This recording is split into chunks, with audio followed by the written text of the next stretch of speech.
शिवराज सिंह चौहान का बड़ा बयान, जातिगत जनगणना ऐतिहासिक कदम, मोदी सरकार सामाजिक न्याय के लिए प्रतिबद्ध। जातिगत जनगणना को लेकर प्रधानमंत्री नरेंद्र मोदी के नेतृत्व में लिए गए निर्णय की सराहना करते हुए मध्य प्रदेश के पूर्व मुख्यमंत्री शिवराज सिंह चौहान ने इसे एक ऐतिहासिक और साहसिक कदम बताया है। उन्होंने कहा कि यह जनगणना पूरी पारदर्शिता के साथ की जाएगी और समाज के सभी वर्गों के सामाजिक व आर्थिक हितों को ध्यान में रखते हुए देश के भविष्य के लिए एक निर्णायक आधार बनेगी। शिवराज सिंह चौहान ने प्रेस कॉन्फ्रेंस में कहा कि प्रधानमंत्री नरेंद्र मोदी ने इससे पहले आर्थिक रूप से पिछड़े वर्गों को 10% आरक्षण देने का निर्णय लिया था। तब भी देश में कोई तनाव नहीं फैला। इसी तरह जातिगत जनगणना की सामाजिक समरसता और सबके कल्याण के लिए होगी। उन्होंने कांग्रेस और इंडिया गठबंधन पर निशाना साधते हुए कहा कि जब तक केंद्र सरकार ने यह बड़ा कदम उठाया है तो विपक्ष श्रेय लेने की होड़ में लगा है। राहुल गांधी को जवाब देना चाहिए कि कांग्रेस ने अपने शासनकाल में जातिगत जनगणना क्यों नहीं करवाई। उन्होंने कहा कि देश के पहले प्रधानमंत्री पंडित जवाहरलाल नेहरू खुद जाति आधारित आरक्षण के विरोधी थे, जिसका प्रमाण उनके मुख्यमंत्री को लिखे पत्र में देखा जा सकता है। शिवराज सिंह चौहान ने आगे कहा कि जब मंडल कमीशन की रिपोर्ट आई तब भी कांग्रेस ने उसका विरोध किया। उन्होंने आरोप लगाया कि मनमोहन सिंह सरकार के समय भी केवल ग्रुप ऑफ मिनिस्टर्स बना, लेकिन जातिगत जनगणना पर कोई ठोस कदम नहीं उठाया गया। कांग्रेस केवल बात करती है, काम नहीं करती। तेलंगाना और छत्तीसगढ़ का उदाहरण देते हुए उन्होंने कहा, वहां केवल सर्वे हुआ है, जातिगत जनगणना नहीं।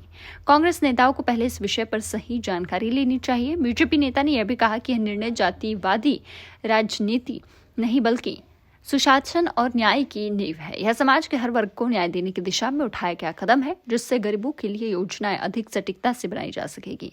उन्होंने कहा कि जब पंचायत चुनाव में ओबीसी आरक्षण का मुद्दा आया था तब बीजेपी सरकार ने पूरी ताकत के साथ अदालत में पक्ष रखा और ओबीसी हितों की रक्षा की।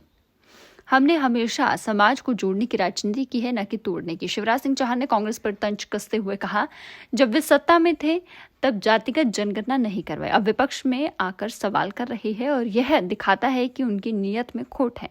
अंत में उन्होंने दोहराया कि भारतीय जनता पार्टी मुद्दों की राजनीति नहीं करती, विकास और जन कल्याण ही हमारी प्राथमिकता है। सामाजिक न्याय के लिए जातिगत आंकड़े आवश्यक है और यह कार्य पूरी पारदर्शिता के साथ किया जाएगा।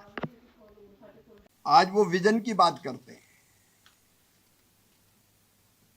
कांग्रेस का विजन समाज का विभाजन रहा है,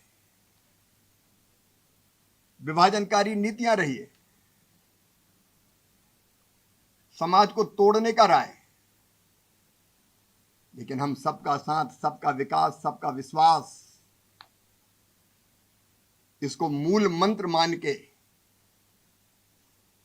आगे बढ़ रहे हैं। लेकिन आज कांग्रेस और इंडी गठबंधन के नेताओं में श्रेय लेने की होड़ लगी हुई है। मैं श्री राहुल गांधी जी से पूछना चाहता हूं, वर्षों तक कांग्रेस की सरकारें रही इस देश में, इतने सालों तक जातिगत जनगणना क्यों नहीं हुई? उनके पहले प्रधानमंत्री स्वर्गीय पंडित जवाहरलाल नेहरू जी मुख्यमंत्रियों को लिखे पत्र में उन्होंने कहा कि वो जाति के आधार पर आरक्षण के भी विरोधी है, समर्थक नहीं है। पत्र रिकॉर्ड में मौजूद है। उन्होंने हमेशा जाति और जातिगत जनगणना का विरोध किया। काका कालेलकर की रिपोर्ट किसने दबाई थी? लेकिन केवल पंडित नेहरू जी का रवैया ऐसा नहीं था। स्वर्गीय इंदिरा जी ने क्या किया?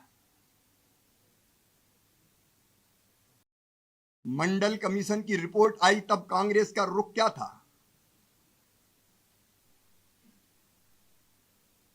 कांग्रेस ने हमेशा जातिगत जनगणना का विरोध किया।